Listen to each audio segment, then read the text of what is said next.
So the first book from top tip number 1 to read something short would be Life on the Refrigerator Door by Alice Coopers. This book came out over 10 years ago now, and Macmillan put a new cover on it about 2 years ago. And it's a book that probably most of you maybe have never heard of. It's not one that people are going to be talking about anymore because it's not brand new, but it's one of my absolute favourites. And it's just so clever. So it's basically just notes from a mother to a daughter on a fridge. That's the whole story. That's the whole book. It's like tiny notes. They've just put them on, just be like, oh, FYI. And it's just so, it's one of those books that you just think, I'm just reading lists, and yet it's so emotional by the end. I was in floods of tears. And yeah, it just shows the importance of communication and how we communicate. And yeah, it's one of those books where a lot of the stuff that actually happens is off the page, and this is just, they just refer to things, be like, I'm really sorry we fought, and you know, I left the keys out for you, and it's just it's you interpreting what's happened in between.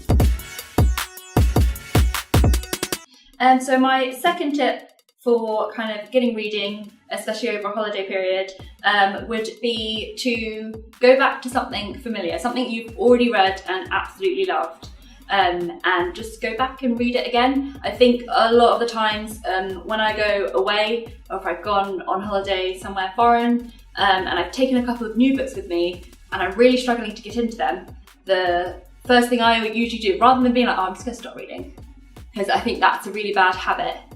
And if you've got the time to read, you want to kind of really take the time to read. So I just take one of the books that I've already read, that I know I love, and that will always make me feel happy and warm inside. So for example, for me, that is Jane Austen's Persuasion. It's one of my favourite books ever. And I have a tiny little library version that I take with me whenever I travel. And I think, yeah, it's a really great book. And one of the things that I kind of link to that is maybe if you haven't read a classic yet, but you're thinking, oh, maybe I could give a classic a go. That's another top tip, is just to look at there's so many classics out there. And for ages, for example, Wuthering Heights by Emily Bronte, for ages, I didn't want to read it. And then when I started reading it, I really struggled with it. The first chapter was really tough, but loads of people are like, it's so good, it's amazing, keep reading it. So I did, and it's an amazing book. It's an intense book. And I think a lot of classics, when you're trying to read them, it can feel quite clunky at first because you're not used to reading the writing like that. It's such a classic and it's such a period piece of writing. But once you get into the actual story, it's like any other story. They're so engrossing and beautiful. So that's kind of, another thing. If you don't have a favourite book yet, you haven't found that one book where you're just like, oh, I'm just going to read that again. That would be another tip. Would just give a classic a go. There are so many. I'm just holding these ones because these are ones Scholastic do. They haven't done Persuasion yet, which I'm really annoyed about, so I can't show you Persuasion. Pride and Prejudice. Another one also, I always try to read classics before you get made to study them. So I'm really glad I was never made to study any Austen, so I automatically love Austen because I never had to hate it. But yeah, so maybe give Jane Eyre, that one I found really tricky. I still don't like it, to be quite honest. It's a tough one. Again, not every classic is for everyone. But Pictures of Dorian Gray, that's a brilliant one. That's really great. Again, quite dark. I think people think classics are quite all romantic. I mean, Austen's romantic, obviously, and that's why I love Austen. But this one's quite dark and gritty. Woo! Oh, sorry. But yeah, it's another one to start. I should know how to finish. There you go.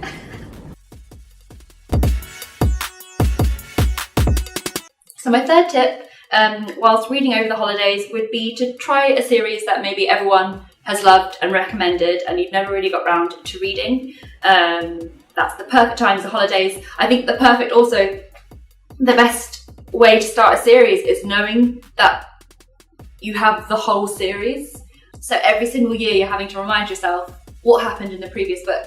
Whereas I think with the holidays, you can kind of choose a series, already exists, You know all 3 books are there waiting for you, so you don't have to then, a year later, be like, wait, what happened in the first book? And that I'm actually really jealous a lot of people with His Dark Materials can do that. I had to, so I read Northern Lights and Subtle Knife one after the other when I was in year 5 and 6. That I had to wait until year 9 for The Amber Spyglass. I had to wait for so long for this book. You're very lucky that they all exist now. I have really fond memories of getting this on Christmas Day and not doing anything else. I just read The Amber Spyglass, and I struggled to get into it because I'd read about Lyra and Will so long ago, and the first chapter doesn't have Lyra or Will, so it was very confusing. And it's one of those series that I think, as a child reading it and an adult reading it, you can see completely different things. So many people have told me when they've reread these, they've read them as completely different books. It's almost like reading a new series, just with very familiar settings and characters. I thought I'd flag a couple of different formats that might not be for everyone, but then again are really good at getting to read a book quite quickly and getting into the story a lot quicker, so you don't feel like it's a chore when you're reading it. So first of all, I've got It's Not Me, It's You by Stephanie Kate Strome. It's another really fun, fast-paced book. It's set in America, and it's set in what America like to call oral histories. So it's basically a recording, so it looks like a recording on things. It basically looks like a script. So it would be like someone's cast name would be like Avery, and then the next one is Hutch. And an oral history is basically where you look at a moment in history by interviewing people and then putting those recordings together to see different perspectives of how they've seen history. And so this one is done in that way, but set in a modern high school. And it's just really funny, sarky, and again, just really quick paced because there aren't any descriptions, it's just she said, he said. And so, yeah, you just kind of get straight to the dialogue. If you like any, Pretty Little Liars, The Breakfast Club, Mean Girls, Clueless, anything like that, then you'll get on board with this book really quickly. It's really fast to read and funny. Another different format that's quite good to get into quickly is graphic novels. So I guess it's the opposite of the oral history approach. You get to see the characters on the page and interpret what's going on in your own way. And so, yeah, there's not a lot of description either. I've chosen this one, The Adventures of John Blake. Purely, the one, when they pitched it to me, basically said Philip Pullman, that's all I needed to hear. And it's actually a brilliant adventure. It's kind of a time slip adventure, so it's set in 2 different time perspectives. And it was just, again, really quick. You can read it as slow or as fast as you want to, really, depending on how much of the images and the script you want to see. I've selected 2 pages that I think is a really clever way of showing how Fred Fordham, who's the illustrator, depicts different moods. So in this first one, it's quite early on, and there's been a shipwreck. There's a massive storm, and one of the girls, the main character, has gone overboard. And it's quite good at showing it's really manic. Like when I see these images, it feels really loud, and they're all panicking, and it's just quite a hectic scene, and he does that really well. And then if you go on to the next spread, it's almost the exact opposite, and it's showing from her perspective down below. It's so sparse, and when I see this image here, the one where she's falling into the sea, it's so dead quiet and just the complete opposite of the previous page. So I think it's just a really clever way, when you're reading it, you see and hear so much more than sometimes you read a fiction book where you've got to really concentrate on where you are, whereas with here you can see it right there, and I just think it's absolutely stunning. And it's a really great story. So that's The Adventures of John Blake by Philip Pullman and illustrated by Fred Fornan. He's just been announced, Fred Fornan's going to be doing the illustrations for To Kill a Mockingbird graphic novel, so that's really exciting. I don't think that will be coming for a couple of years, because it takes ages, for obvious reasons. But yeah, that's a really great other one. Maybe if you've never tried a graphic novel before, you could give this one a go. And then another one, which is completely different, is Elon Musk. So I'd heard his name around, and I started to read him in articles, but I didn't really know anything about him other than about his SpaceX program that he does, but basically just puts a lot of money into making rockets to go out to space because he wants to colonize Mars, which is fascinating. But I wasn't really clued up on his backstory and how he came to be this billionaire. And this is a younger reader format, which is much better for me than the adult one. So it just kind of takes out all of this stuff you don't really necessarily need to know. It's still got photographs. It just tells him about his early years and working in PayPal and his car. He's the guy behind Tesla, the first electronic car. And I'm not interested in cars or anything like that, but I found this really fascinating. And yeah, it's just a really great read to seeing how one person's drive can kind of start to change the future. And so other books that are really quick and easy to read, I would say, are non-fiction books. In particular, I've chosen Girls Can Do Anything, in that kind of, you don't have to read it straight, like kind of all the way through. It's the sort of non-fiction book that you kind of have at your bedside table, and you can kind of just refer to and read about a couple of females every night or every week. And it's so great because it's full colour. There are illustrations, photographs for any that kind of in the last century, quotes, kind of little tidbits. It's just a really fascinating book about all the amazing females, science, technology, the arts, music, politics. It's just brilliant. Sports. And then also there are little gaps where you can fill in your own inspirational woman, which I think is really nice, kind of as you're reading it. And also, we're making history every day. So it's just really exciting. And it's just one that I kind of dip in and out of. That's what I think is really great about non-fiction books. You don't necessarily have to read them from start to finish. You can be like, you know what, I'm going to read about someone who did something really awesome in sport today, and then just go straight to that bit. So that's The Girls Can Do Anything. Girls can do anything. They can. So as a white middle-class privileged teenager, this was the first book that really opened my eyes to racial tensions and how unfairly history has treated minorities. So in this book, it flips the tales. So the black people are kind of the ones in power. They're in politics, and they're kind of the privileged elite. And then the white are the lower class. They're kind of the ones until now. It's interesting. It kind of reminds me of Roll of Thunder, Hear Me Cry, in that it's set in the same weird thing where it's the first white people are allowed to go into a black school. And before that, it's always been segregated, so it's always been the black schools and white schools only. And rather than in kind of all the previous books and in real history, where it's blacks finally being allowed into white schools. So it really made kind of all of us privileged white teenagers be like, gosh, that's what they actually went through.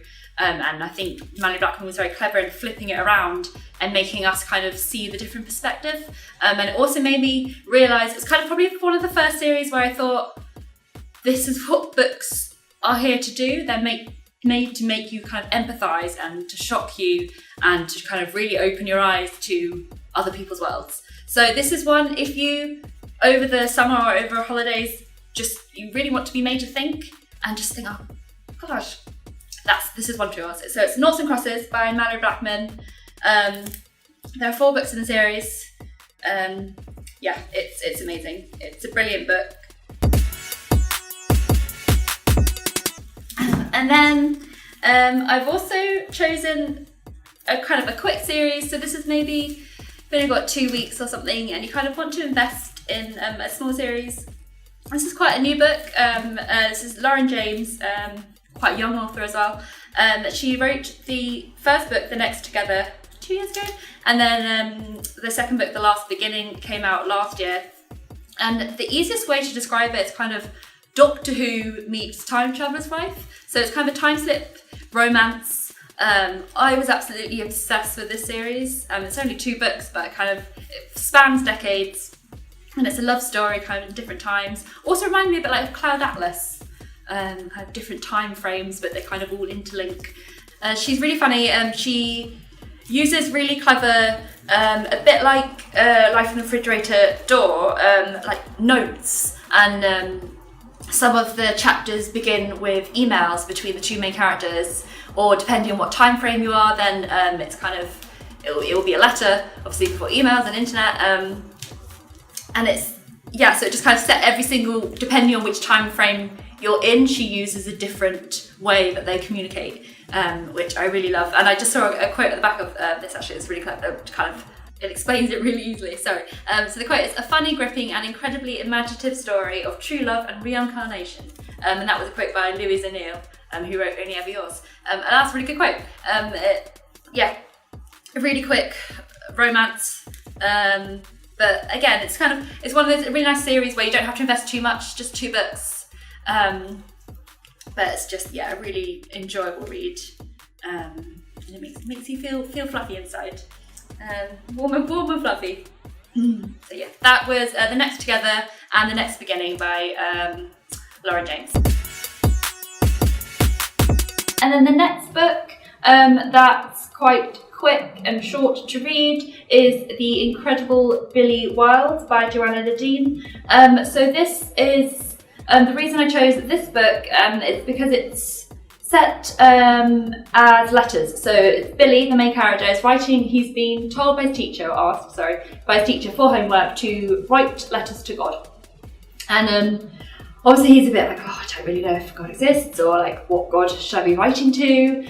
So he kind of does it, he takes to it quite like half-heartedly, he's not really that, you know, just like, all right God, hey, so this happened today. It's just this really adorable conversational tone where he's just a bit like, oh, well, I'll tell you about my life, this is happening at the moment.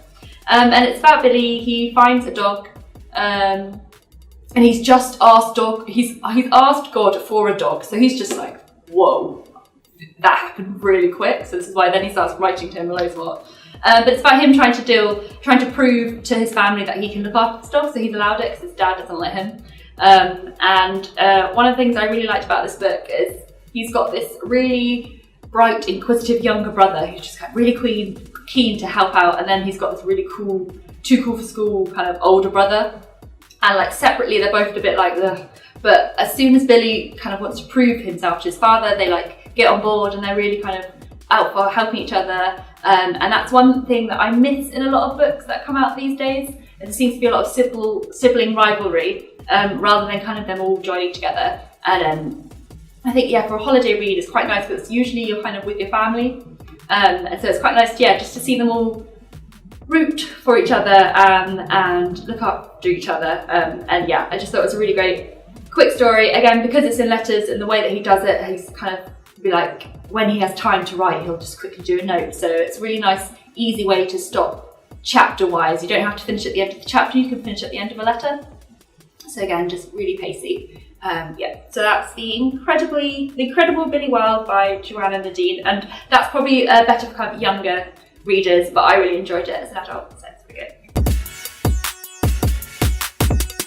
So that was it. Those were my top tips for reading over a holiday.